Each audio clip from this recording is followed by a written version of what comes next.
አርሰናል ወሳኝ የተከላካይ መስመር ተጫዋቹ ተጎድቶበታል።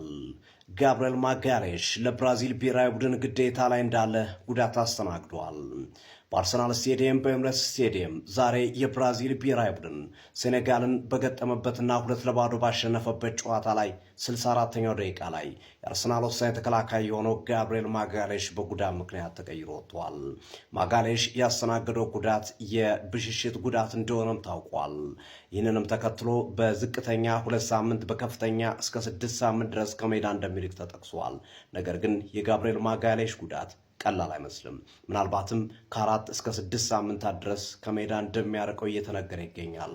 አርሰናል በቀጣዮቹ ቀናቶች እጅግ በጣም ወሳኝ ጨዋታዎች አሉት። በ7 ቀናት ውስጥ ቼልሲ፣ ቶተናምና ባየር ሙኒክን የሚያገኝባቸው ወሳኝ ጨዋታዎችም የሚጠቀሱ ናቸው። እናም አርሰናል ካለ ጋብሪኤል ማጋሌሽ እነዚህን ጨዋታዎች በምን መልኩ ይወጣል የሚለው ጉዳይ ደጋፊዎችን ከፍተኛ ጭንቀት ውስጥ ከቷቸዋል። አሳሳቢው የጋብሪኤል ማጋሌሽ ጉዳትም በቀጣዮቹ ቀናቶች የጉዳቱ መጠን እንደሚገለጽ የሚጠበቅ ቢሆንም ነገር ግን የጉዳት መጠኑ አሁን ባሉና መረጃዎች እንደሚጠቅሱ ከሆነ ከ4 እስከ 6 ሳምንት ከሜዳ ያርቀዋል። የአርሰናል ደጋፊዎች ካለ ጋብሪኤል ማጋሌሽ ቀጣዮቹ ጨዋታዎች፣ ቀጣዮቹ ጊዜያቶች ምን ያህል አስቸጋሪ ይሆናሉ? እስኪ ሀሳብ ስጡበት። የፕላስ ምልክቱ በመጫን ፎሎ ያርጉ። ይህ ትርታ ሲቲ ስፖርት ነው። ይመቻችሁ።